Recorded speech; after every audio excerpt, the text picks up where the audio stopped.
សង្សារស្នេហាកើតតាម Facebook យូរជួបមុំ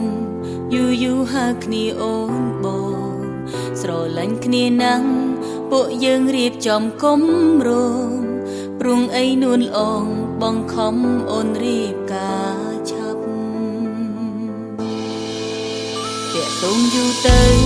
បងធ្វើឲ្យអូនសើចឆ្អានមួយពោប្រេងភ្នែកបងហ៊ានក្បត់ពាក្យសំដីបងលេងតាក់ទងស្ងួនខូចខ្លាំងបដូរលេខថ្មីឯ Face បងថ្លៃចរណៃ unfriend អូនចាដូចពាក្យគេថា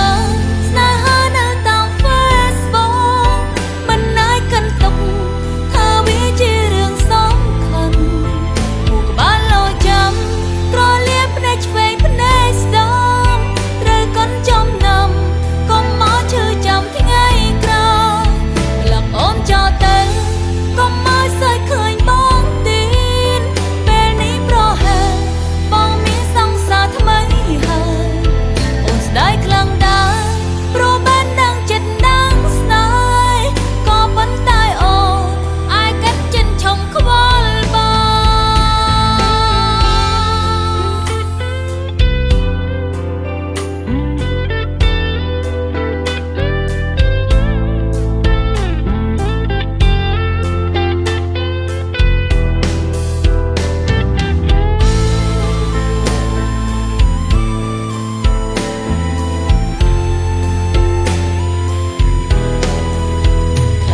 សង្សារ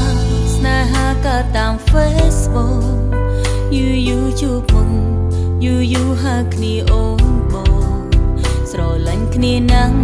ពួកយើងរៀបចំគម្រោងព្រុងអីនួនល្អងបងខំអូនរៀបការឆាប់តាក់ទងយូរទៅបងធ្វើឲ្យអូនសើចឆ្អានមួយពោប្រេងភ្នែកបងហ៊ានក្បត់ពាក្យសំដីបងលេងតាក់ទងស្ងួនខូចខ្លាំងបដូរលេខថ្មីឯ Face បងថ្លៃចរណៃ unfriend អូនចា